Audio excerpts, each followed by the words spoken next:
The screech of metal against concrete pierced through Marcus Rodriguez's morning coffee ritual like nails on a chalkboard. He paused, ceramic mug halfway to his lips, and listened. There it was again, the unmistakable sound of a car door slamming, followed by another, then another. But that was impossible. His warehouse sat on a dead-end street, surrounded by nothing but his own property and a chain-link fence he'd installed specifically to keep people out. Marcus set down his coffee and walked to the front window of his modest ranch house, pulling back the curtain just enough to peer toward his warehouse. What he saw made his blood pressure spike instantly. 7 cars. 7 cars were parked in his private lot, their owners casually strolling away as if they owned the place. A sleek Mercedes, 2 SUVs, a pristine Honda Civic with soccer mom stickers, and 3 other vehicles he didn't recognize, all sitting pretty on property he'd been paying taxes on for the past 8 years. What the hell? Marcus muttered, grabbing his keys and storming outside. The warehouse had been his pride and joy since he bought it in 2016. Originally, he planned to use it for his construction business, but when that venture fell through, he converted it into a combination workshop and storage facility for his vintage motorcycle restoration hobby. The building sat on nearly an acre of land with a spacious parking area that he paved himself. It was private property, clearly marked, and definitely not a public parking lot. As Marcus approached the fence line, he spotted her immediately. Karen Steinberg, the self-appointed president of the Maplewood Heights Homeowners Association, stood near the warehouse entrance with a clipboard in one hand and what appeared to be spare keys in the other. She was a woman in her mid-50s with an aggressive bob haircut and the kind of smile that never reached her eyes.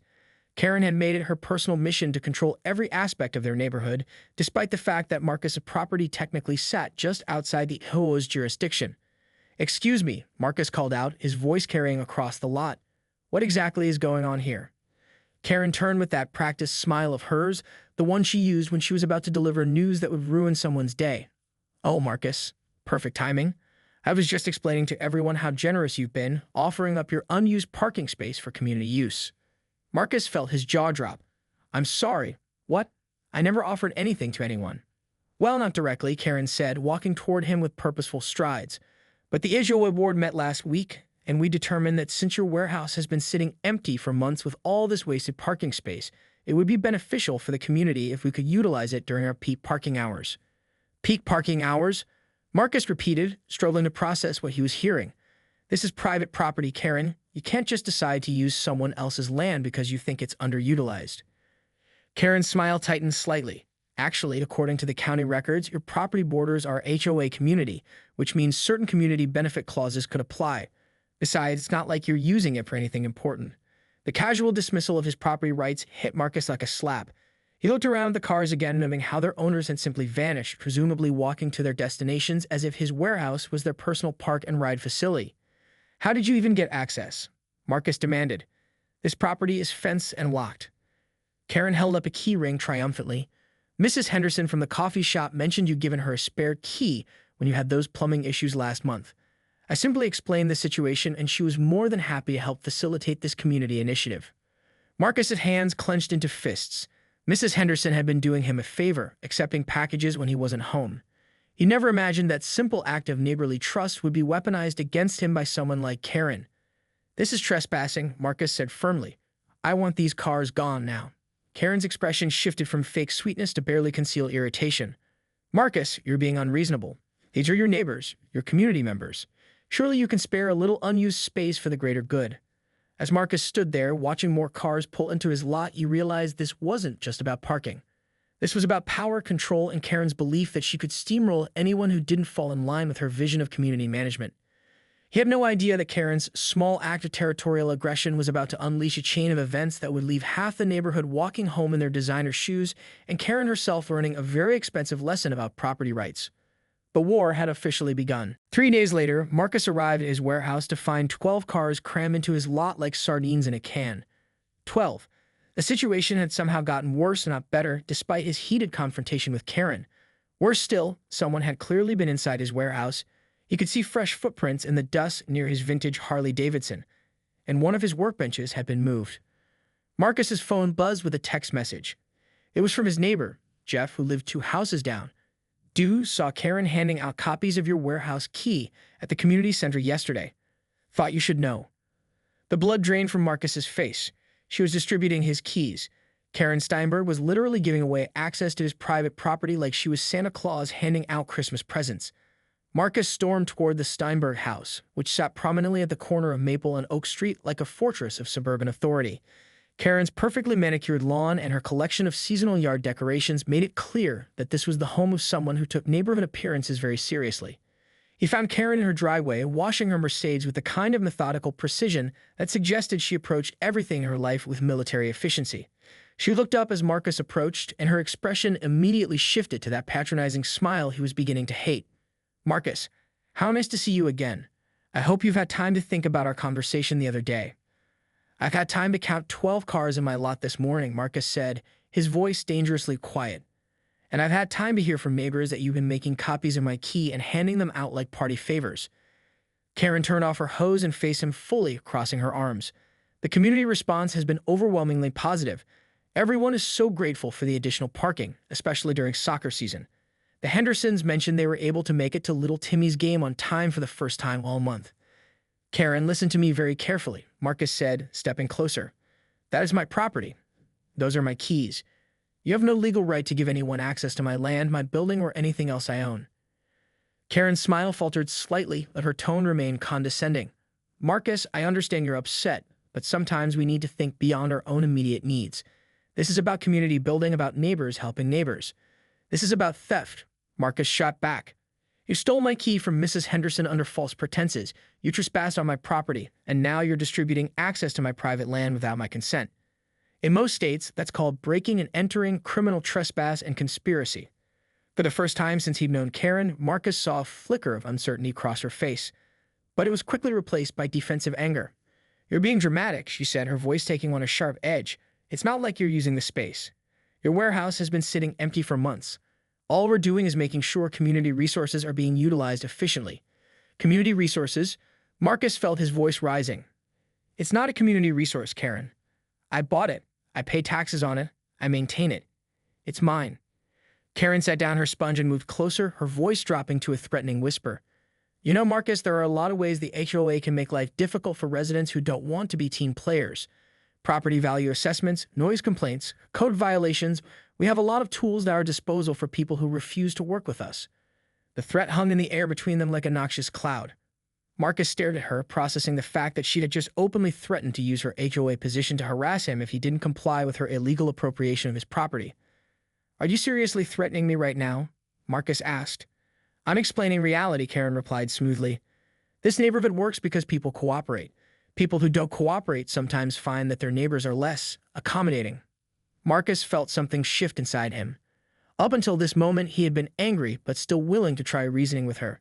Now he realized he was dealing with someone who viewed his property rights as optional and his compliance as mandatory. Someone who was willing to use extortion to get her way. "I want my keys back," he said quietly. "All of them.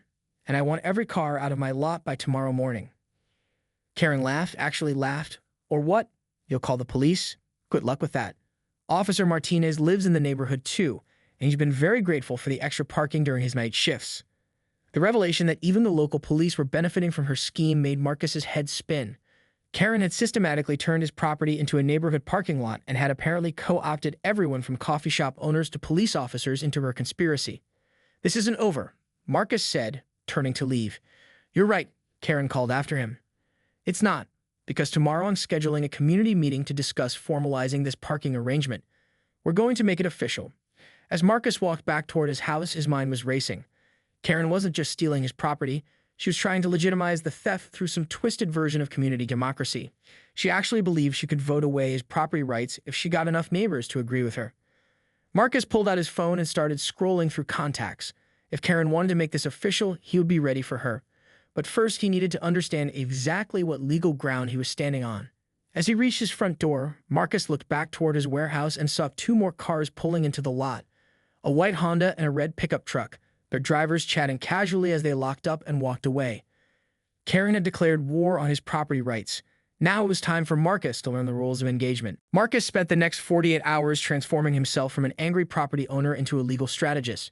His kitchen table had become command central, covered with printed property deeds, HOA bylaws, city ordinances, and handwritten notes that looked like the work of a detective trying to solve a complex case. The first call he made was to his real estate attorney, David Chen, who had handled the warehouse purchase 8 years ago.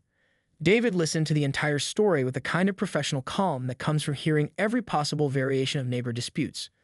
"Marcus, I need you to understand something very clearly," David said after Marcus finished explaining the situation. "What Karen is doing isn't just unethical. It's criminal.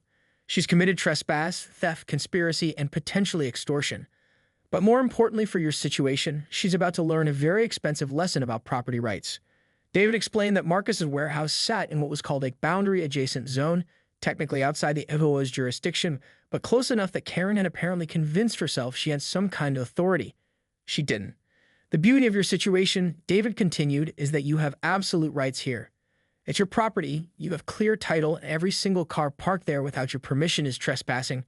You don't need anyone's permission to have them removed." Marcus scribbled notes frantically.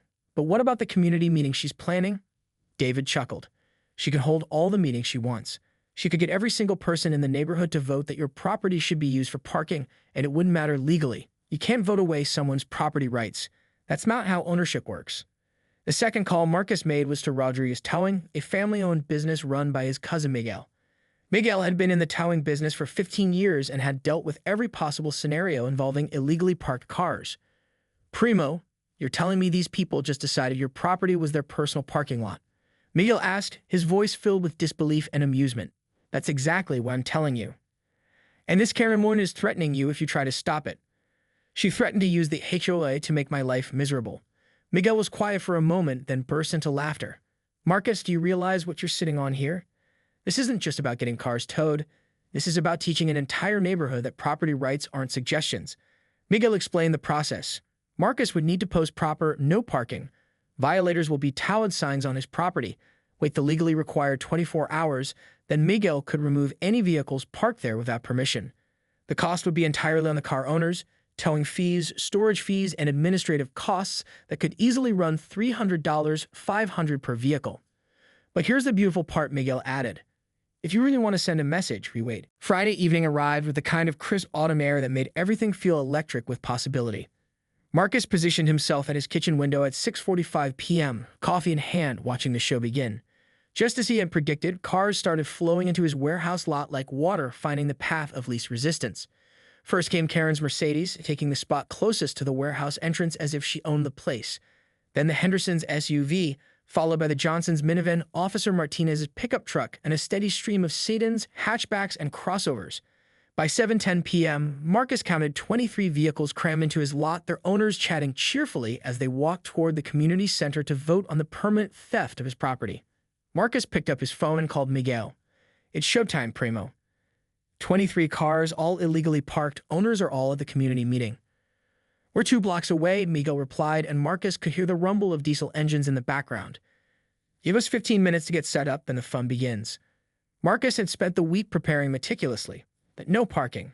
Violators will be towed. Owners' expense signs were posted prominently throughout his lot, exactly as required by law. He had photographs of every sign, timestamped and geotagged. His attorney had reviewed every detail of his plan and confirmed it was completely legal. The police had been notified in advance, though Marcus suspected Officer Martinez might be less than thrilled when he discovered his own truck was about to be hooked up to a tow truck. At exactly 7:25 p.m., Marcus heard the low rumble of the first tow truck turning onto his street. Then another. Then another. Miguel hadn't been kidding when he said he could mobilize a crew. 5 massive tow trucks rolled into the warehouse lot like a precision military operation, their amber lights flashing in synchronized warning. Marcus walked outside and positioned himself near the fence line, close enough to supervise but far enough away to stay out of the workers' path. Miguel approached with a clipboard and a grin that suggested he was enjoying this as much as Marcus was. "Primo, this is beautiful," Miguel said, gesturing toward the packed lot. "Look at this, that he can park in fire lanes and block your warehouse entrance. These people really thought they owned the place." The towing crew worked with professional efficiency that was mesmerizing to watch. Each truck targeted a specific vehicle, hydraulic systems winding as cars were lifted and secured. Within minutes, the first 3 cars were loaded and ready for transport to Miguel's impound lot across town. That's when Marcus heard the first shouts from the direction of the community center. A woman in yoga pants came running toward the lot, her face flushed with panic and exertion. Wait, that's my car." Miguel looked up from his clipboard. "Ma'am, this vehicle was parked illegally on private property. You can retrieve it from our impound facility during business hours." But I was just at a meeting. I'll be done in 20 minutes. Ma'am, the signs clearly state that violators will be towed immediately. Your vehicle has been here for over 30 minutes without the property owner's permission. More people began streaming out of the community center, their angry voices carrying across the evening air like a gathering storm.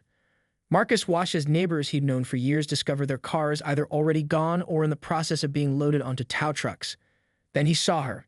Karen Steinberg burst out of the community center like a woman possessed, her perfectly styled hair beginning to come undone as she ran toward the lot. She was screaming something, but Marcus couldn't make out the words over the sound of hydraulic lifts and diesel engines.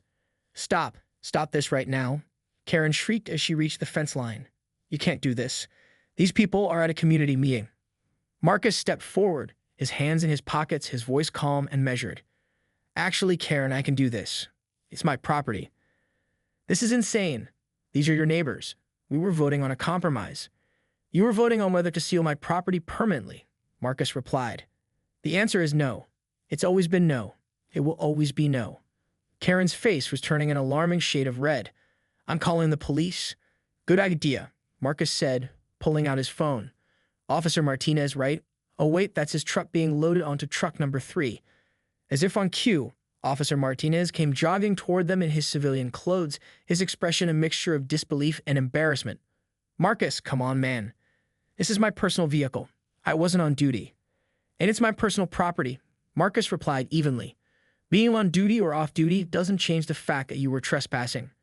By now, the crowd from the community center had swelled to nearly 30 people, all watching their vehicles disappear onto tow trucks like some kind of automotive rapture.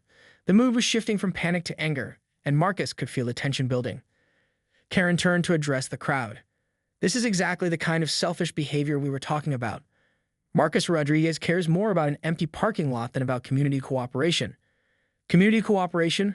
Marcus stepped forward, his voice carrying across the lot. "Is that what you call stealing someone's keys, trespassing on their property, and threatening them when they object?" He pulled out a folder he prepared and began reading. "Karen, did you tell everyone here that you've been billing the HOA $3,000 for your community development consulting while you plan to steal my property? Did you mention that you were planning to change my locks and claim adverse possession?" A murmur went through the crowd. Several people looked at Karen with confusion and dawning suspicion. That's not. Those are legal technicalities," Karen sputtered. "Did you tell them," Marcus continued, "that my property isn't even in the HOA jurisdiction? That you have absolutely no legal authority over my land whatsoever?" The murmur grew louder. Marcus could see doubt spreading through the crowd like wildfire. Karen's composure was completely gone now. "Fine. You want to be petty. You want to hurt your neighbors over a parking lot? Then enjoy being the most hated person in this neighborhood." "Actually, Karen," said a voice from the crowd. It was Mrs. Chen from Oak Street. "I think I'd rather be hated for protecting my property than for stealing other people's." Several people nodded in agreement. Marcus realized that seeing their cars being towed and learning the truth about Karen's scheme had shifted the crowd's perspective dramatically. Miguel approached with his final paperwork. "All done primo. 23 vehicles removed. They can call us starting Monday morning to arrange pickup." As the last tow truck rumbled away into the night, Marcus looked around at his empty, peaceful warehouse lot. For the first time in weeks, it was exactly as it should be, his private property, under his control, free from trespassers. Karen stood alone near the fence, her community meeting abandoned, her scheme exposed, and her Mercedes sitting in an impound lot 20 miles away. "The keys, Karen," Marcus said quietly. "All of them." With shaking hands, she reached into her purse and produced a ring with 4 copies of his warehouse key. She threw them at his feet with a final gesture of impotent rage. "This isn't over," she hissed. Marcus picked up his keys and smiled. "Yes, Karen, it is." 3 weeks later, Marcus sat on his front porch with his morning coffee, watching the sunrise paint his warehouse in golden hues. The lot remained blissfully empty except for his own pickup truck, parked exactly where it belonged. The no parking signs had become permanent fixtures, but they were no longer necessary. Word had spread throughout Maplewood Heights about what happened when you mess with Marcus Rodriguez's property rights. The immediate aftermath of Tow Truck Friday, as it had become known in the neighborhood, had been more entertaining than Marcus could have imagined. 23 furious residents had spent their weekend calling Miguel's impound lot, only to discover that retrieving their vehicles would cost between $350 and $475 per car, depending on how long they waited. The total financial damage to Karen's supporters had exceeded $9,000, but the real fallout had been social and legal. Karen Steinberg's reign as self-appointed HOA dictator had ended with spectacular finality. Within days of the mass towing, 3 separate investigations had been launched into her activities. The first came from the HOA board itself, which discovered that Karen had been billing fraudulent consulting fees and making unauthorized decisions without board approval. She was removed from her position and faced a civil lawsuit for misappropriation of HOA funds. The second investigation came from the county district attorney's office after Marcus' attorney filed a formal complaint about Karen's systematic trespassing, theft, and extortion scheme. While criminal charges were still pending, Karen had been forced to hire her own attorney and was facing potential jail time for what prosecutors were calling organized property theft. The third investigation was the most satisfying. The IRS had become very interested in Karen's undeclared consulting income from the HOA, launching an audit that would likely cost her far more than she had ever stolen. Officer Martinez had approached Marcus personally the Monday after the towing incident. The conversation had been awkward but necessary. "Look, Marcus, I owe you an apology," Martinez had said, shifting uncomfortably in his uniform.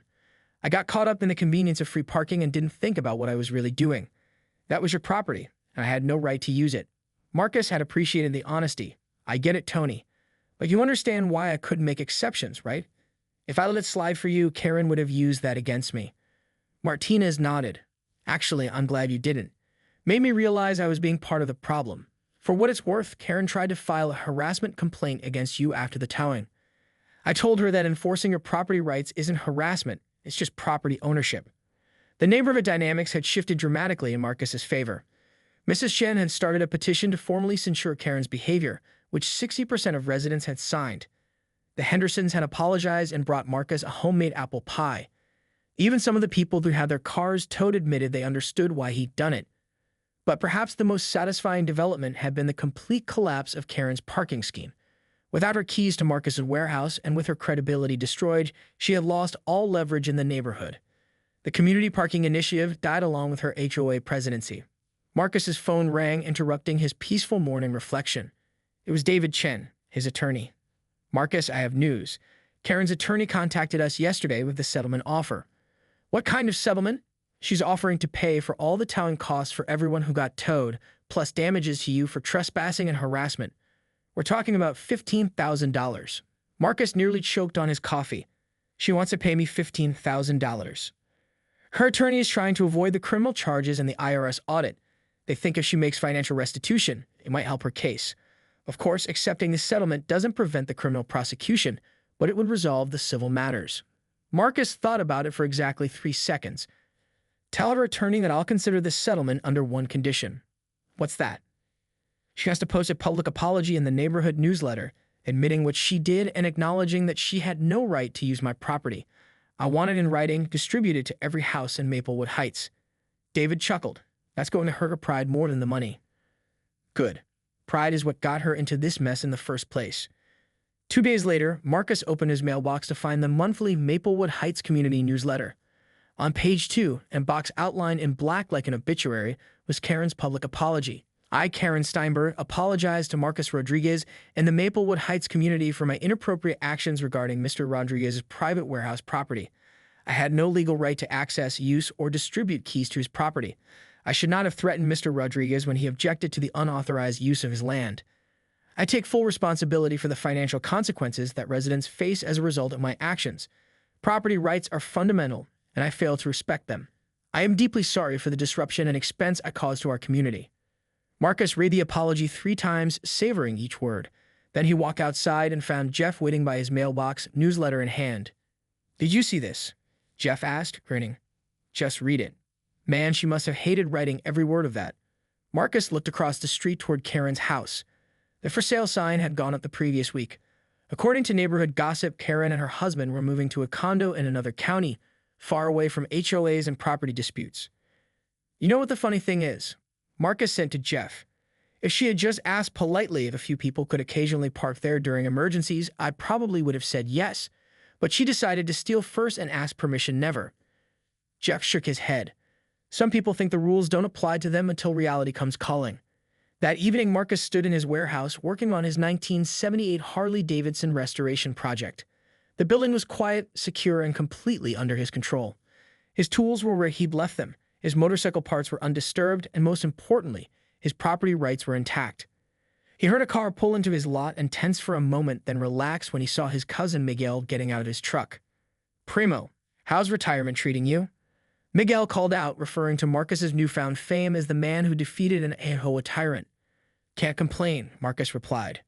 "Though I never thought standing up for property rights would make me a neighborhood celebrity." Miguel laughed. "You should see the reviews people are leaving for our towing company. 5 stars, helped restore justice to Maplewood Heights. Business has never been better." As Miguel drove away, Marcus took one last look around his warehouse. The building that had started as a simple storage facility had become the site of his greatest victory. Not just over Karen Steinberg, but over the principle that property rights were negotiable, that community pressure could override individual ownership, and that bullies could win through intimidation. Marcus turned off the lights and locked the door behind him, using the original key that Karen had been forced to return. Tomorrow he would continue working on his motorcycle, secure in the knowledge that his property was truly his own. Sometimes the best revenge wasn't getting even, it was simply refusing to be a victim. And in Marcus Rodriguez's case, that refusal had cost his opponents over $24,000, 3 investigations, 1 forced resignation, 1 public humiliation, and 1 very expensive lesson about the difference between community cooperation and property theft.